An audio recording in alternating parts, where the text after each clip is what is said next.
Hello friend, कैसे हो आप सब। सबसे पहले तो गुड मॉर्निंग। ये मॉर्निंग का टाइम है। मॉर्निंग में मैं बोलूँ तो 7 बजे के लगभग का ये टाइम हो रहा है। और आज है संडे, और संडे वाले दिन मेरा 7 बजे से ही ब्लॉग शुरू हो गया है। आज का ब्लॉग थोड़ा लंबा है तो फ्रेंड चला लीजिएगा, थोड़ा सा बड़ा हो गया है। वैसे तो मैं कोशिश करती हूँ कि छोटा सा ही ब्लॉग रखूँ, लेकिन आज थोड़ा सा बड़ा हो गया है तो आप लोग चला लीजिएगा और फुल वॉच कीजिएगा फ्रेंड। और मैं आज बना रही हूँ बच्चे लोग के लिए और अपने लिए इडली। संडे का दिन है ना, तो छुट्टी है इसीलिए मैं आज बना रही हूँ इडली, क्योंकि बेटा बोल रहा है मम्मा आज नाश्ते में आज बनाओ इडली। और बेटी को भी पसंद है और मुझे भी, हम तीनों लोग को इडली बहुत पसंद है। हस्बैंड तो नहीं खाते, उनको नहीं अच्छा लगता है। और इधर देखिए मैं दूध उबलने के लिए रख दी हूँ, और ये बादाम मैं छीलने के लिए दी थी ना बाबू को, तो वही छीला है। रात में ही भिगो के रखी थी, मुझे याद ही नहीं रहता है। मैं हस्बैंड बोलते हैं कि डेली भिगो दिया करो, लेकिन मैं भूल जाती हूँ जब दिखता है, या फिर कभी याद आ जाता है तो भिगो देती हूँ। तो वही भिगो रखी हूँ ना, तो मैंने बोला बाबू इसको छील दो ज़रा, तो बैठ के छीला है। कुछ कहो तो कर देता है, उसके लायक काम रहता है ना तो कर देता है। तो ये मैं बना रही हूँ सूजी का इडली। तो रेसिपी भी साथ साथ आप लोगों के साथ शेयर कर देती हूँ कि मैं कैसे बनाती हूँ सूजी का इडली। सबसे पहले मैंने लिया सूजी आप अपने हिसाब से कम ज़्यादा ले सकते हो, जितने लोगों का बनाना है। सूजी लिया, फिर उसमें सूजी के हिसाब से मैंने दही डाला। दही डालने के बाद उसमें मैं डाली हूँ पानी। पानी डाल के एकदम अच्छा सा गाढ़ा सा घोल बना लेना है, और साथ में बेकिंग सोडा भी डाल देना है। जब इस सूजी को भिगोएंगे ना, उसी टाइम बेकिंग सोडा भी डाल देना है। फिर लास्ट में डालेंगे बेकिंग पाउडर। उससे क्या होता है कि एकदम स्पॉन्जी बनता है और फटा फटा सा, जैसे बीच में फट जाता है ना इडली, उस तरीके से बनेगा। अभी मैं बनाने के बाद दिखाती हूँ आप लोगों को कि कैसे बनाती हूँ मैं इडली। तो इसी तरीके से मैं भिगो के 10-15 मिनट के लिए छोड़ देती हूँ, फिर उसके बाद मैं बनाती हूँ इडली को। तो मैंने रख दिया है बनने के लिए, और एक साइड में मैंने मूंगफली भी भून लिया। तो अभी मूंगफली की चटनी बनाने जा रही हूँ। तो मूंगफली की चटनी भी मैं बता देती हूँ कि मैं कैसे बनाती हूँ। मैं बनाती हूँ सबसे पहले तो मूंगफली भून लिया, फिर उसके बाद नमक डाला, हरा मिर्च और लहसुन की कुछ कलियाँ। मूंगफली के हिसाब से मैं लहसुन ले लेती हूँ। फिर उसके बाद 2-3 मिर्च डाल के, पानी डाल के एकदम अच्छे से गाढ़ा सा चटनी बना लेती हूँ। फिर उसके बाद उसमें लगा लेती हूँ तड़का, और बाकी कुछ भी नहीं डालती हूँ मैं मूंगफली की चटनी में। बस इतना ही से ही मैं चटनी बना लेती हूँ। तो देखिए मेरा इडली बन के तैयार है। इधर बन गया है चावल, दाल भी बन गया, दूध उबाल ली, साथ साथ सारा काम चल रहा है। क्योंकि हम नाश्ता करते हैं ना, तो हम देर से खाते हैं, लेकिन हस्बैंड ना नाश्ता नहीं करते हैं, सिर्फ खाना खाते हैं। तो उनका भी तो खाना टाइम से होना चाहिए ना, छुट्टी है उनका भी। तो इसलिए मैं सोच रही हूँ कि साथ साथ खाना भी बना लूँ, क्योंकि वो नहा धो के फिर खाना खाते हैं। और इधर मैं लगा रही हूँ तड़का, हींग, राई और करी पत्ता डाल के मैंने चटनी में छौंक लगा दिया। इडली तो प्लेन ही रहेगा, कभी कभी इडली में भी छौंक लगा देती हूँ, मतलब फ्राई कर लेती हूँ। हरा मिर्च, धनिया, राई और करी पत्ता वगैरह डाल के फ्राई कर लेती हूँ, लेकिन बच्चे लोग को नहीं पसंद है उतना, सिर्फ मुझे ही पसंद है। तो मैं सोचती हूँ चलो अपने लिए क्या फ्राई करना है, मैं भी ऐसे ही खा लेती हूँ। तो ये गरम गरम इडली मैं निकाल रही हूँ बच्चे लोग के लिए। फिर उसके बाद ना मैं देखिए तोड़ के दिखा रही हूँ कि कितना स्पॉन्जी बना है ना। इस तरीके से आप बनाना फ्रेंड, बहुत टेस्टी बनता है और बहुत ही सॉफ्ट भी बनता है। हमेशा मैं ऐसे ही बनाती हूँ, तो आप भी इस तरीके से बना सकते हो। देखिए कितना स्पॉन्जी और जालीदार इडली बना है। तो मैं इडली का रेसिपी भी शेयर कर दी। अगर आप लोगों को इडली का रेसिपी पसंद आए तो लाइक शेयर सब्सक्राइब भी कर लीजिएगा। और इधर देखिए मैं आप लोगों को दिखा रही हूँ कि चावल बन गया, दाल बन गया, और आलू बैगन भून रखी हूँ चोखा बनाने के लिए। खाना मैं बना रही हूँ चावल, दाल, चोखा। और इधर देखिए मैं आ गई हूँ जिस रूम में हम लोग सोते हैं ना, उस रूम में आ गए हैं। तो अभी मैं बिस्तर मोड़ूंगी। देखिए कितने सारे कंबल पड़े हुए हैं, चादर पड़े हैं। ऐसे ही सुबह का टाइम मेरे घर में देखने को मिलेगा आपको, डेली का है ये। तो सुबह सुबह मैं कंबल तह लगा रही हूँ, तो हस्बैंड भी फ़ोन में बात करते हुए आ गए। तो अपने आप ही ना जो चादर वो ओढ़ते हैं वो उसमें तह लगा दिए। बाकी सब मैं लगाऊंगी, वो अपने आप ही आके लगाने लगे। मैंने उनको नहीं बोला कि आइए लगाने तह कपड़ों में, चादर वगैरह में, अपने आप ही लगा दिए। तो इधर बेटी भी कुछ काम करवा रही है, ये भी बोल रही है मम्मा दो मैं भी तह लगवा देती हूँ, आज मेरी छुट्टी है तो थोड़ा सा आपके हेल्प करती हूँ। हम कहे ठीक है करो। तो वही थोड़ा सा है, चादर फोल्ड करवा दी। और इधर मच्छरदानी अकेले नहीं हो पाता है ना, तो मैं हस्बैंड को बोली हूँ कि थोड़ा सा इसको तह लगवा दीजिए, तो वही लगवा रहे हैं। और सुबह सुबह किसी का फ़ोन आया है, वो लगे पड़े हैं फ़ोन में, और सब लोग अपने अपने काम में बिजी हैं। बच्चे लोग का ब्रश वगैरह हो गया है, और इन लोग का वही इडली बना के दे दी हूँ। तो वो बेटी ना दूसरे वाले कमरे में रखी है, बोल रही है कि मुझे फ़ोन भी चलाना है और इडली भी खाना है। तो मैंने बोला कि चलो अच्छा अभी थोड़ी देर में देती हूँ। तो इन लोग का नाश्ता हो गया, फिर उसके बाद मैं लगा रही हूँ। देखिए चटाई बिछा है ना, इसी पे बैठ के ये लोग इडली खाए हैं दोनों बच्चे लोग। फिर उसके बाद फ़ोन चलाए हैं, तो फिर मैं काम करके फ्री हो गई हूँ ना, तो फिर मैंने बोला कि फ़ोन अब मुझे दे दो, तो दी है। तो फिर मैं अपना वीडियो बनाना शुरू की, और इधर मैं लगा रही हूँ झाड़ू। झाड़ू लगाने के बाद फिर लगा लूँगी पोछा। कहने को रहता है फ्रेंड कि छुट्टी है, छुट्टी वाले दिन, संडे वाले दिन तो हमें और ज़्यादा काम हो जाता है। मेरे समझ से तो मुझे बहुत ज़्यादा काम हो जाता है, क्योंकि बच्चे लोग का ड्रेस धोना, प्रेस करना, फिर घर में रहते हैं ना, तो कुछ कुछ खाना पीना उन लोग का रहता ही है, दिन भर लगा रहता है। और घर में रहते हैं ना, तो बीच बीच में लड़ाई झगड़े भी कर लेते हैं, तो उसको भी तो देखना होता है, झगड़ा सुलझाना होता है। बीच बीच में ना कब लड़ जाएंगे पता ही नहीं चलता है दोनों आपस में। ये घर घर की कहानी है मुझे जहाँ तक पता है, क्योंकि हर बच्चे आपस झगड़ते रहते हैं। भाई बहन हो तो, बहन बहन हो तो, भाई भाई हो तो, सारे लोग ऐसे ही रहता है। ऐसा नहीं है कि किसी के घर में झगड़ा ना होता हो। थोड़ा बहुत तो देखिए सबके घर में होता है, किसी के घर में ज़्यादा होता है, किसी के घर में कम होता है। बस यही है कि कोई बच्चा ज़्यादा लड़ता है, कोई थोड़ा सा कम लड़ता है, पर लड़ते तो ज़रूर ही है सारे लोग। हम लोग अपने बचपन में भाई बहन से झगड़ा किए हैं कि नहीं किए हैं? वैसे ये लोग भी करते हैं। मेरा तो मेरे भाई से बिल्कुल भी नहीं बनती थी।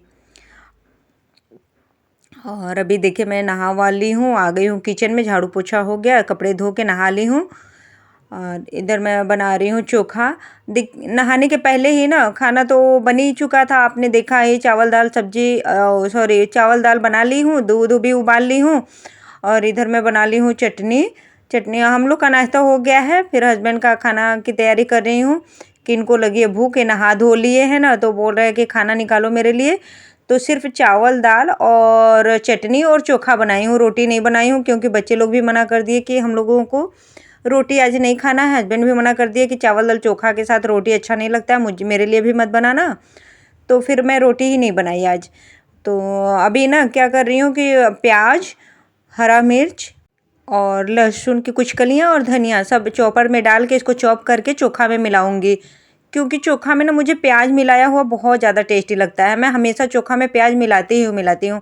जब खाना होता है तुरंत मिलाती हूँ, क्योंकि बनाने को तो मैं पहले ही बना देती चोखा, लेकिन अभी हस्बैंड को खाना नहीं था ना, अभी बोल रहे हैं खाना निकालने के लिए, तब मैं जाके बना रही हूँ।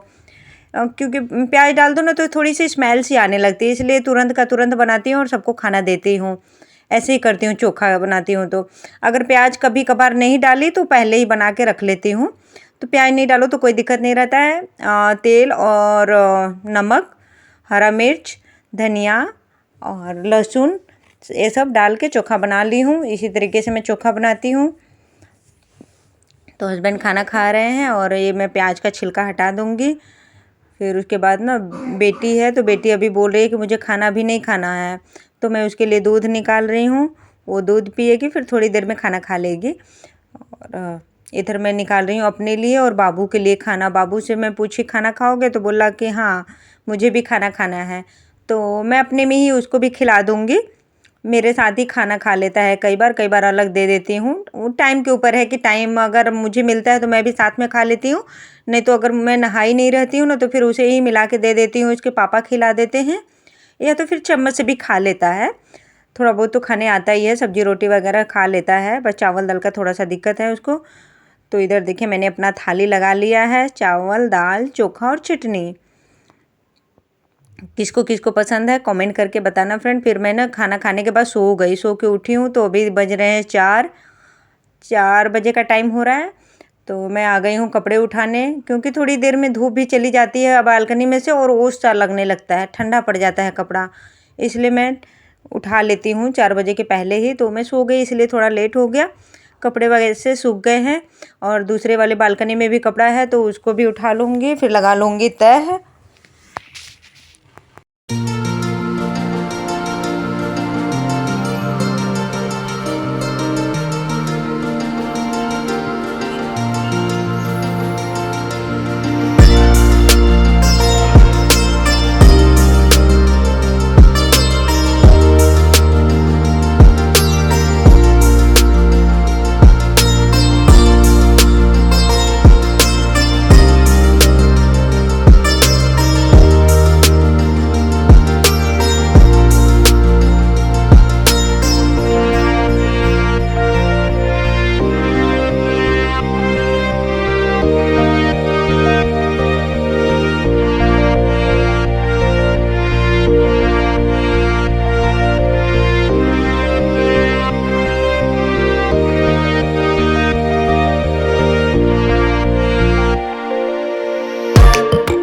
तो देखिए फ्रेंड, मैं दिखा रही हूँ आप लोगों को अपनी चुन्नी। ये नया लेकर आई हूँ, अभी एक दिन भी मैंने इसको ओढ़ा नहीं है। इसको मैं धो दूँ, फिर जब ओढ़ना होगा तब ओढ़ लूँगी। बस ओढ़ना रहेगा, क्योंकि कोई भी नया कपड़ा आता है ना तो मैं ओढ़ती हूँ। और आप कमेंट करके बताना कि मेरा चुन्नी आप लोगों को कैसा लगा। 160 रुपये में दिया। मैं गई थी कुछ कपड़े वगैरह लेने बच्चे लोगों का, तो मुझे दिख गया तो मुझे अच्छा लगा। चुंदरी वाला पता नहीं क्यों मुझे साड़ी और चुन्नी मुझे बहुत अच्छा लगता है चुंदरी वाले प्रिंट में। मेरे पास है भी एक दो ठो, ऐसा नहीं है कि मेरे पास नहीं है, लेकिन मुझे दिख गया तो मैंने ले लिया। हस्बैंड को बोला कि मुझे बहुत अच्छा लग रहा है, तो बोले ठीक है ले लो। तो मैं लेके आ गई। मुझे बहुत अच्छा लग रहा है प्रिंट। आप बताना कि आपको कैसा लगा। और अभी नया ही लेके आई हूँ। तो अभी मैं सो के उठी हूँ ना फ्रेंड, तो आप मेरे बाल को देख के पहचान सकते हो कि अभी मैं सो के उठी हूँ। पता चल रहा है ना, देखिए कितने बाल बिखरे बिखरे हैं। मैं सो के उठ के सबसे पहले बस कपड़े उठा के तह लगाने में लग गई हूँ। अभी इसको तह लगा लूँगी, फिर उसके बाद कंघी वगैरह करूँगी। मैं सोच रही हूँ लगे हाथ तह भी लगा लूँ, नहीं तो फिर आलस आने लगता है। मुझे कपड़े में तह लगाने में बहुत आलस आता है, पता नहीं क्यों। कपड़े धो लेती हूँ, सुखा लेती हूँ, उठा के ले आती हूँ, फिर तह लगाना बड़ा बोरिंग सा लगता है। इनकी दादी रहती थी तो वो लगाती थी, मैं कभी तह नहीं लगाती थी। सारा कपड़ा उठा के बेड पर रख देती थी, वो अपना बैठे बैठे सारे कपड़े में तह लगा देती थी। पर अभी वो नहीं है तो फिर मुझे ये सब करना है। और रहने पे भी कभी कभी लगा देती थी, ऐसा नहीं है कि उन्हीं को बोल दूँ लगाने के लिए। नहीं, मैं बोलती नहीं थी, पर वो खुद ही बोलती थी कि रख दो मैं तह लगा दूँगी, तो लगा देती थी। कुछ कुछ काम वो भी कर लेती थी, छोटे मोटे काम। और इधर मैं लगा रही हूँ कंबल में तह, क्योंकि बेटी सोई हुई थी यहाँ पे। तो मैंने अपने कमरे का साफ़ सफाई कर दिया। और अभी मैं मुंह धो के कर रही हूँ कंघी, क्योंकि शाम का टाइम हो गया है। और इधर देखिए बच्चे लोग दोनों लोग आपस में झगड़ रहे थे, तो एक लोग को दूर की हूँ कि एक मेरे पास खड़े रहो, जब तक मैं कंघी करूँगी तब तक तुम यहाँ बैठो, फिर उसके बाद ना फिर चलना दूसरे कमरे में। तो देखिए उधर से बेटी ना कुछ कुछ अपना सफाई दे रही है कि मम्मा ऐसे हुआ ऐसे हुआ। हम कहें कि अब तुम जाके पढ़ो, इसको इधर ही रहने दो। तो वो देखिए बुक भी ली थी ना, तो अभी वो पढ़ाई करने जा रही है। और ये भी शरारत कम नहीं करता है, इसको भी बस मौका मिलना चाहिए कुछ कुछ बोलने का। ये भी है ना, छोटा वाला भी बहुत लड़ता है उससे। कुछ कुछ बोलता है तो वो अपना गुस्सा हो जाती है और आ जाती है कंप्लेन करने, या तो लगा देती है एक थप्पड़। ऐसे ही होता है छुट्टी वाले दिन, तंग कर देते हैं बच्चे लोग भी छुट्टी वाले दिन। और फ्रेंड, आप लोगों से मैं रिक्वेस्ट कर रही हूँ कि अगर आप लोगों को मेरा ब्लॉग पसंद आता हो तो लाइक शेयर सब्सक्राइब भी कर लिया कीजिए। जो लोग नए हैं, तो हो गई मेरी कंघी। मैंने बस वही थोड़ा सा बाल झाड़ लिया, सिंदूर लगाया, और मुँह धोई थी ना तो थोड़ा सा मॉइस्चराइज़र क्रीम लगा ली और लिपस्टिक हल्का सा लगा लिया, बस हो गया मेरा मेकअप। मैं तैयार हो गई। और ये देखिए बाबू का, इतना गर्म मौसम है फिर भी लगाया है टोपी। मैं बोल रही हूँ कि बाबू टोपी हटा दो, लेकिन कह रहा नहीं मुझे गर्म ठंडी लग रही है। अपने आप ही लगाया है, कोई नहीं बोला इसको लगाने के लिए, फिर भी अपने आप ही टोपी लगा के घूम रहा है। इसके पापा खूब हंस रहे थे कि बाबू मेरे जैसे ही है, इसको भी बहुत ठंडी लगती है। हाँ तो सही बात है फ्रेंड, अब मेरे हस्बैंड का पता है 1 महीना पहले से ही टोपी निकल गया है, जिद करके निकलवाए, बोल बोल के कि मेरी टोपी निकाल दो, मेरी टोपी निकाल दो। टोपी लगा के तभी सोते हैं वो रात में। कहते हैं मेरे सिर में ठंडी लगती है, तो फिर वो टोपी लगा के सोते हैं। और ये देखिए शीशा में दिख रहा है मेरे हस्बैंड मुझे ऐसे मारने के लिए हाथ उठाए हैं, तो मैं हटाई उनको कि हटिए यहाँ से। फिर आ गई हूँ मैं किचन में, बना रही हूँ चाय। तो जिसे जिसे चाय पीना है फ्रेंड आ जाइए मेरे घर चाय पीने के लिए, क्योंकि मुझे चाय बनाना और पीना दोनों पसंद है। कोई भी आता है तो मैं चाय ज़रूर पिलाती हूँ अपने हाथ से क्योंकि मुझे अच्छा लगता है। मैं सोचती हूँ चलो इसी बहाने मैं भी पी लूँगी। और कहीं पे भी जाती हूँ, अपने मम्मी के घर जाती हूँ ना, तो भी वहाँ पे ज़्यादातर चाय मैं ही बनाती हूँ। मुझे बड़ा अच्छा लगता है चाय बनाना, पता नहीं क्यों। कुछ अच्छा लगे या ना लगे चाय अच्छा लगता है। तो इधर बाबू आ गया, देखिए फिर से इसका टोपी मैं निकाल दी थी, लेकिन फिर से आ गया टोपी पहन के, कह रहा नहीं मुझे पहनना ही है। और इधर मूंगफली मैं पूछ रही हूँ बाबू खाओगे, तो कह रहा नहीं। तो बस एक ठो मैं फोड़ करके खिला दी, और बेटी से भी पूछी कि बाबा परी तुम भी खाओगी, तो मना कर दी कि नहीं मुझे नहीं खाना है। और नमकीन का पूछी कि नमकीन खाओगे तुम लोग, तो मना कर दिए।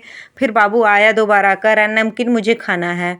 तो उसको नमकीन दी हूँ और इधर अपने लिए बना रही हूँ चाय। मैं सिर्फ चाय ही पीऊँगी, नमकीन नहीं खाऊँगी, क्योंकि मैं बहुत ना पहले, थोड़ी देर पहले ही, कहने का मतलब है कि थोड़ी देर पहले ही मैं खाना खाई हूँ। खाना था बचा हुआ, तो मैं चोखा चावल खाई हूँ, दाल नहीं खाई आज। दाल मुझे अच्छा भी नहीं लगता है। अगर जिस दिन सब्जी बनेगा, चोखा बनेगा, उस दिन मैं चोखा चावल या सब्जी चावल खाती हूँ, मुझे बड़ा अच्छा लगता है। और इधर मैं चाय बनाई हूँ, बाबू बोल रहा है कि मुझे भी चाय पीना है, और एक कटोरी लेके जा रही हूँ कि देखती हूँ बेटी अगर पिएगी तो उसको भी दे दूँगी। ये चाय रखी हूँ बेड पे, और मैं आप लोगों को दिखा रही हूँ कि देखिए कैसे हो रही है पढ़ाई इन लोगों की। हस्बैंड पढ़ा रहे हैं बेटी को, तो बाबू ना सुनता है कुछ कुछ। जब पढ़ाते हैं तो स्टोरी टाइप का कुछ पढ़ाते हैं, तो वो सुनता है कि पापा कैसे पढ़ा रहे हैं, इसमें क्या लिखा है, बैठ के वहाँ सुनता है। तो हम लोग चले गए फिर मार्केट। चाय पीने के बाद मैं चली गई मार्केट। मार्केट से लाई हूँ कप और कुछ सब्जियाँ, कुछ सब्जी लेके आए। सिंघाड़ा लाई हूँ, टमाटर, दूध वगैरह ये सब लेके आ गई। थैले में देखिए, इसमें दूध है और टमाटर, दूसरे वाले थैले में उधर रखी हूँ सिंघाड़ा। तो एक कप मैं आप लोगों को निकाल के दिखा रही हूँ कि देखिए कप कैसा है। ये मैं अपने लिए नहीं ली हूँ, मैं ली हूँ अपनी दीदी के लिए। तो इसका रेट मैं बता दूँ, 60 रुपये में 6 है। 70 रुपये वो भैया बोल रहे थे, लेकिन 60 रुपये लगवा के मैंने लिया। 2 कलर में मैंने ले ली। इसमें ऑरेंज दिख रहा है ना, मुझे येलो कलर बहुत पसंद आया, लेकिन येलो कलर में वो टूटा था थोड़ा सा। एक कप ख़राब था, तो इसलिए नहीं ली। और इधर एक फर्नेस बचा हुआ था, तो हस्बैंड बोले चलो आज छुट्टी है तो उड़ा देते हैं, नहीं तो रह ही जाएगा, चूहा हुआ कुतर देंगे, उससे कोई फ़ायदा नहीं, चलो आज उड़ा देते हैं। तो हम लोग सारे लोग आ गए छत पे। हस्बैंड बोले कि चलो आके खाना बनाना। मार्केट चली गई तो बहुत लेट हो गया, फिर उसके बाद बोले कि चलो उड़ा लेते हैं इसको, फिर खाना बनाना। तो फ्रेंड, मैं ब्लॉग का यही एंड करूँगी। अब मिलूँगी मैं कल एक नए ब्लॉग में, तब तक के लिए बाय बाय, गुड नाइट। हम लोग ने एक तो फर्नेस बचा हुआ था, तो वही उड़ाने के लिए आए थे। अभी छत पे ही हूँ, अब जा रही हूँ घर नीचे खाना वाना बनाने। अभी चले गए थे थोड़ा सा मार्केट, सब्जी और दूध लेके आए, फिर अब जा रही हूँ नीचे। चलिए, मैं मिलूँगी कल एक नए ब्लॉग में, तब तक के लिए बाय बाय। अगर ब्लॉग पसंद आए तो लाइक शेयर सब्सक्राइब भी कर लीजिएगा।